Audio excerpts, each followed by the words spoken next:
Life in the medieval period is often romanticized, painted in broad strokes of stone castles, noble knights, chivalrous duels, and lavish feasts held beneath vaulted ceilings. Stories and films tend to focus on the grandeur, the pageantry, and the drama. But beneath that polished veneer was a world defined by hardship, uncertainty, and physical endurance. For all its beauty and legend, the medieval world was unforgiving. To understand just how inhospitable the era could be, one must look beyond the myth. Silence, sacrifice, and solitude. In a world full of noise and constant activity, the concept of silence feels almost alien. Picture a place where words are counted as precious gems, each utterance carefully chosen and purposeful. Now imagine calling this quiet sanctuary home, where the hum of everyday life is replaced by the soft rustle of robes and the gentle flicker of candlelight. This isn't just a location, it's a lifestyle wrapped in layers of dedication, unseen by the bustling outside world. Choosing solitude over the chaos of modern life might sound serene, yet it demands more than meets the eye. Here, behind ancient stone walls, individuals attempt to discover their path amidst internal whispers that challenge their faith with doubt. Personal dreams fade, replaced by communal needs and spiritual goals that may not always shine brightly, but guide them on an unwavering journey. Through this lens, we begin to peel back the layers of a cloistered life, exploring its silent struggles and the profound search for meaning within its sacred confines. Choosing solitude over the chaos of modern life might sound serene, yet it demands more than meets the eye. Here, behind ancient stone walls, individuals attempt to discover their path amidst internal whispers that challenge their faith with doubt. Your day begins in dim silence. Within the cloistered monastery, the outside world fades into irrelevance. The sun's first rays barely pierce the thick stone walls that have stood for centuries. Morning light filters through stained glass, casting ethereal hues across the worn stone floors of the chapel. You gather with the others here, treading softly on the cool ground. Each step you take is a quiet act of devotion, a language of reverence in a place where words are sacred, reserved only for chants and essential needs. In this silence, the air wraps around you, heavy with a peace foreign to the noise of the outside world. Here in the scriptorium, time stretches. You find yourself in a candlelit room that serves as the heart of your intellectual and spiritual life. The flickering flames play gently across parchment and vellum as your quill glides across the page. You hunch over your desk, copying sacred texts with full-hearted attention, not just as study, but as worship. The scent of ink, melted wax, and ancient books surrounds you, a quiet perfume of enduring faith and purpose. Your dedication doesn't end here. Outside in the gardens, you tend to herbs and vegetables as if they were part of your own soul. Every seed you plant, every weed you remove, becomes a gesture of inner cultivation. You bend to the earth, then rise again, a rhythm of prayer lived through action.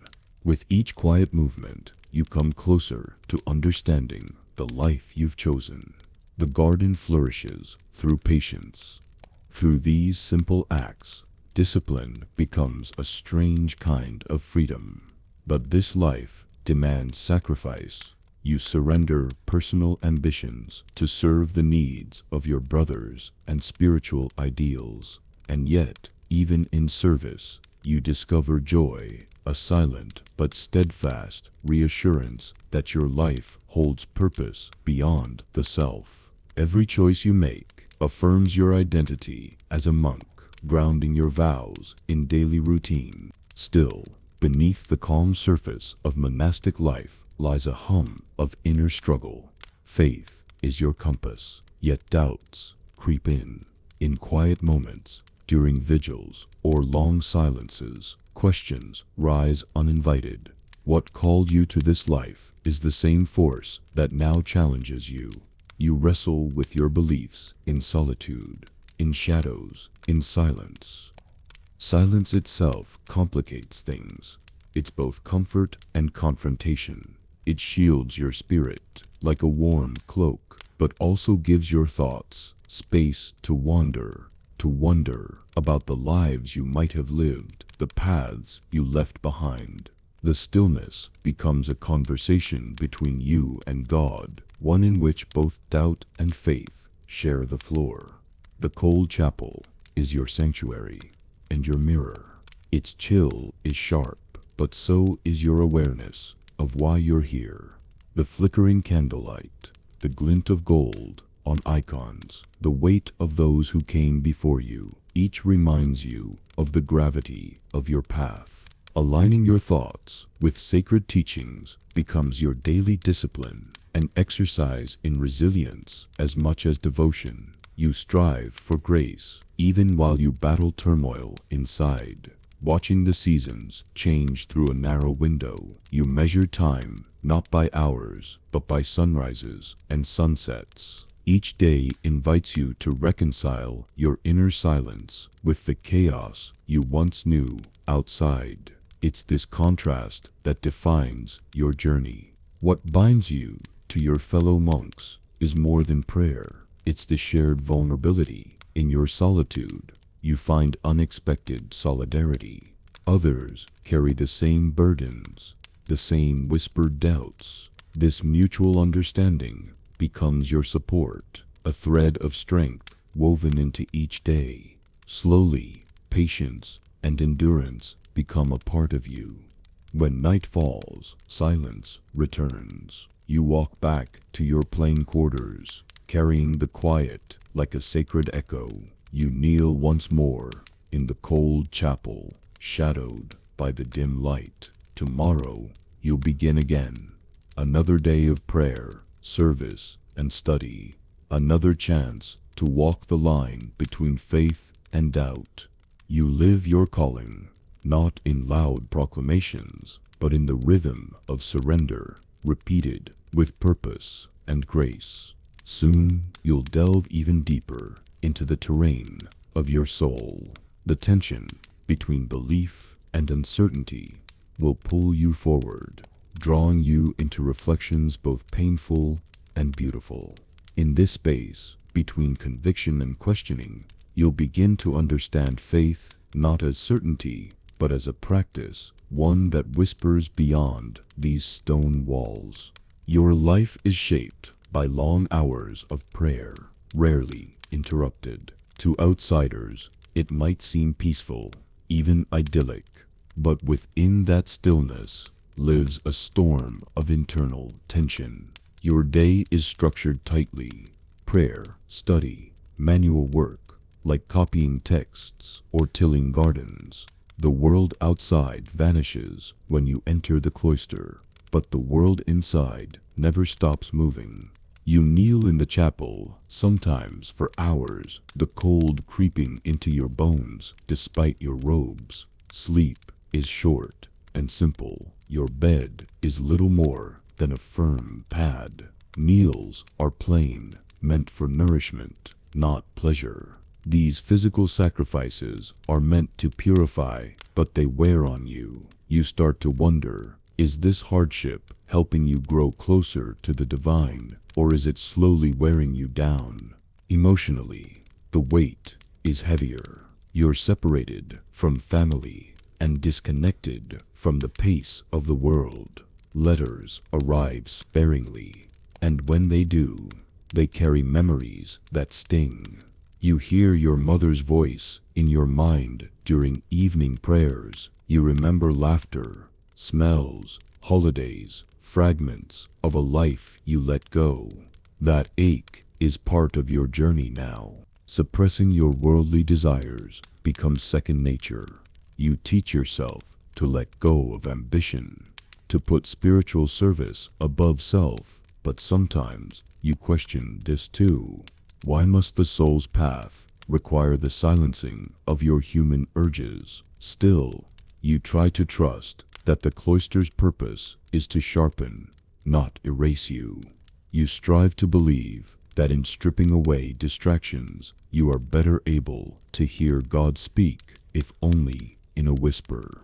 Yet, squashing your natural inclinations can backfire, stirring inner unrest. You might possess a gift, a rare talent for painting, for instance, and find yourself torn. The desire to express this part of yourself surges, yet you feel compelled to suppress it in the name of your vocation. The brush in your hand becomes both temptation and torment. What once felt sacred now feels forbidden, a personal joy treated as a non-essential luxury. Your art becomes a spiritual battleground, a test not only of discipline but of identity. In moments of severe doubt, that inner conflict flares. Perhaps you once poured years into perfecting a skill, woodcarving, poetry, song, only to lay it down upon entering the monastery. Now you're asked to redirect all that energy, and with it come inevitable questions. Did I choose wrongly? Is this sacrifice meaningful enough? At first, silencing those personal desires feels noble, but over time, if unattended, this silence can turn to resentment. What once seemed a path to peace begins to sting with loss.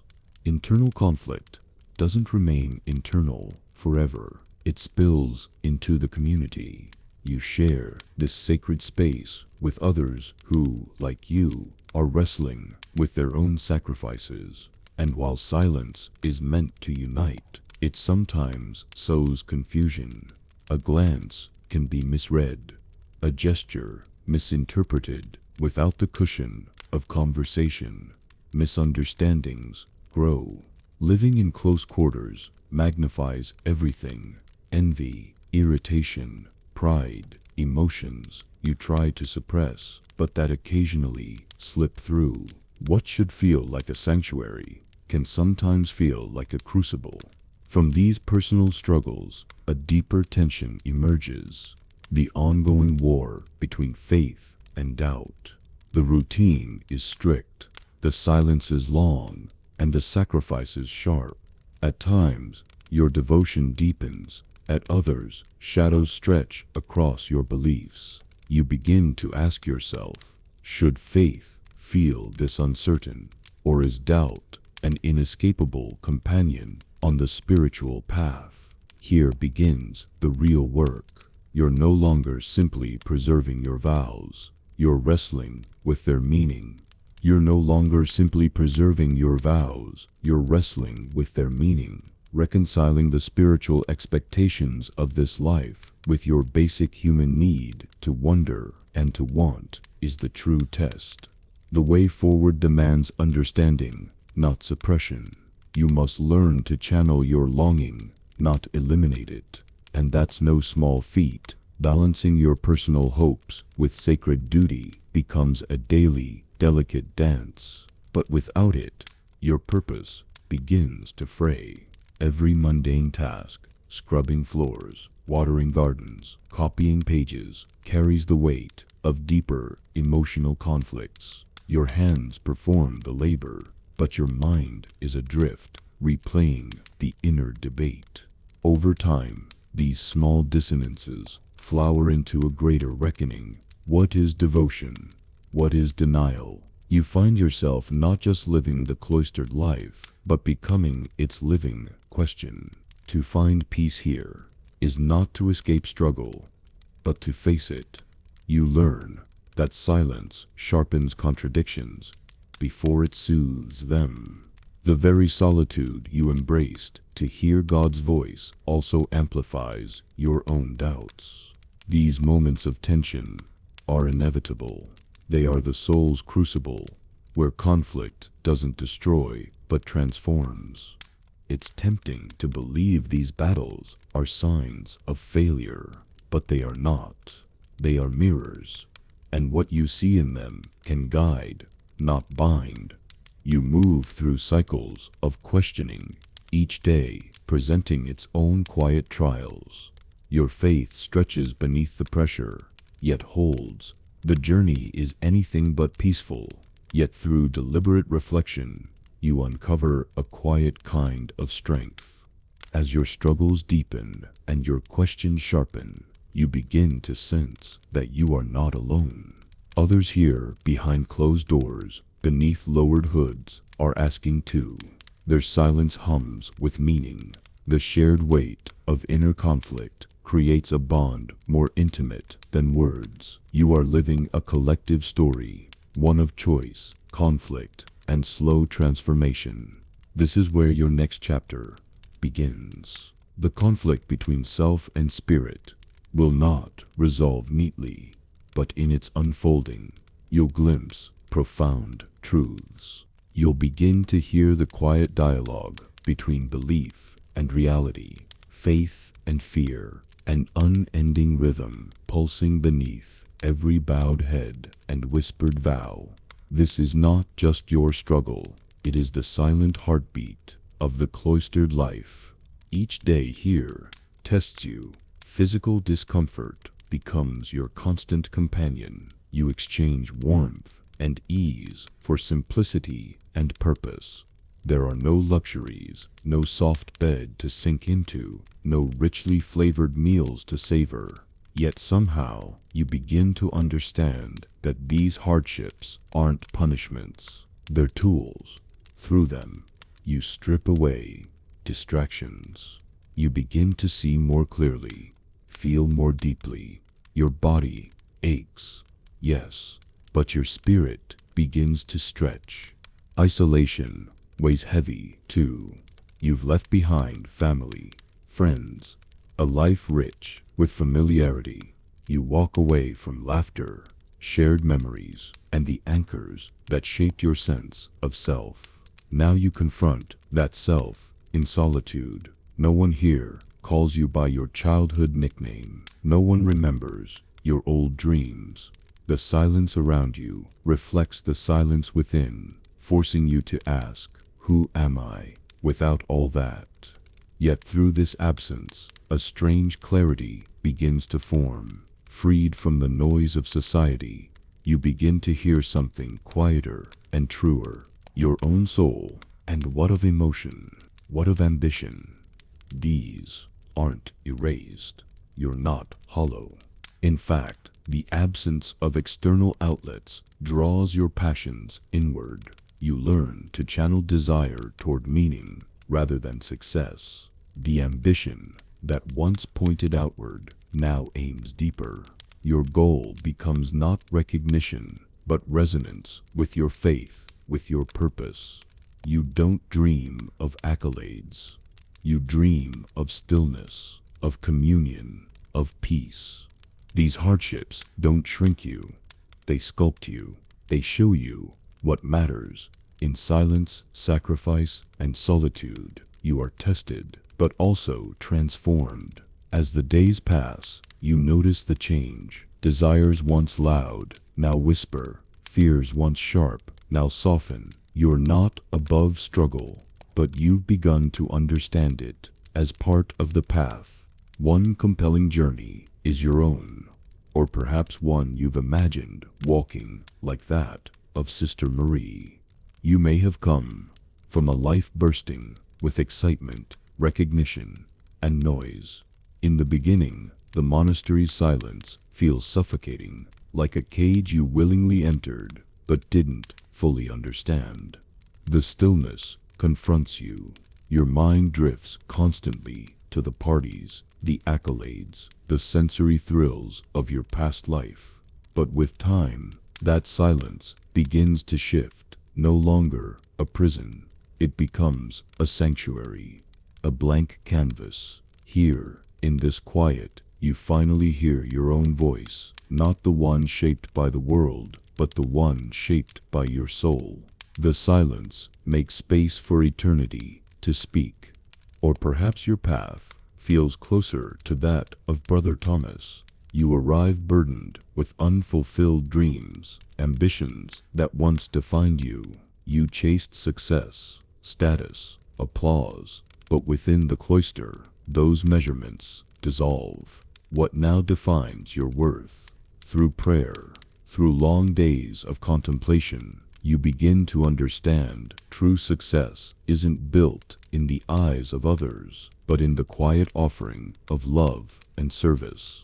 As you release your grip on worldly ambition, a surprising peace takes root. You no longer strive to be someone, you simply strive to be present, and that is enough. Or perhaps your path feels closer to that of Brother Thomas. You arrive burdened with unfulfilled dreams, ambitions that once defined you. You chased success, status, applause, but within the cloister, those measurements dissolve. What now defines your worth? Through prayer, through long days of contemplation, you begin to understand true success isn't built in the eyes of others, but in the quiet offering of love and service. As you release your grip on worldly ambition, a surprising peace takes root. You no longer strive to be someone, you simply strive to be present, and that is enough. This life may appear austere from the outside, but once you've stepped within, you feel the profound serenity it offers. Silence isn't empty. It holds something sacred. The voice of the divine whispering beneath the chaos you once called normal. In the outside world, surrounded by noise and urgency, you couldn't hear it. But here, where everything has slowed, where distractions fall away, you listen, truly listen, and clarity emerges. That clarity cuts through your anxieties like light through fog, illuminating a deep well of inner peace. Sacrifice, too, takes on a new dimension. You stop seeing it as loss. Instead, you recognize it as transformation. Every comfort you give up, every preference you lay down, every craving you ignore becomes a gesture of focus. Your life shifts from me to we, from want to purpose. In releasing what once seemed vital, you find what is truly essential. Your heart, unburdened by self-interest, grows stronger and more free. Solitude, once feared, now becomes your closest companion. It no longer isolates you. It expands you, with no distractions pulling you in 1,000 directions. You go inward. You begin to know yourself in ways you never thought possible. And in that knowing, you deepen your connection to the divine. Solitude becomes not a void, but a wellspring, a sacred space where resilience, awareness, and truth are born. Of course, this life asks much of you. You surrender dreams. You say goodbye to family. You exit the rhythm of the world. These are no small costs, but in laying down those pieces, you clear the way for something profound. You begin to walk the path of self-discovery, not for praise, not for legacy, but for truth. And what you gain is immeasurable. Through the interwoven threads of silence, sacrifice, and solitude, you craft a life that pulses with meaning. You no longer chase identity, you embody it. A deeper purpose stirs within you, one rooted not in success, but in service, not in recognition, but in reverence. You learn compassion, humility, love. You live not to impress, but to connect. In this stripped-down life, you discover something astonishing, that simplicity is magnificent, that the quietest spaces contain the loudest truths, that by becoming comfortable with your own company, you unlock the mystery of your soul. You begin to understand that joy doesn't always dance, and peace doesn't always sing. Sometimes they simply are, quietly waiting to be found within you. As you step back and reflect on this cloistered life, the path you've considered, walked, or simply contemplated, it becomes clear. This journey isn't about running from the world. It's about entering more deeply into it through the lens of your inner life. The monks and nuns you meet serve as quiet guides. They show you what it means to find strength in stillness, to make peace with discomfort, and to use solitude as a mirror. You come to realize that the very challenges that seem hardest, loneliness, sacrifice, simplicity, are the very gateways to transformation. Silence strips away the noise. Sacrifice breaks the chains of self. Solitude offers you back to yourself. In these moments of reflection, you're invited to carry their lessons into your own life. You don't need to take vows or join a cloister to apply them. You only need the willingness to pause, to listen, and to let go just a little. Each small sacrifice can lead to a larger purpose. Each quiet moment, if you allow it, can become a turning point. So as the sun rises on your next day, consider this. How might you bring silence, sacrifice, and solitude into your world, not to escape, but to grow? In that answer lies your own path to a more grounded, meaningful existence.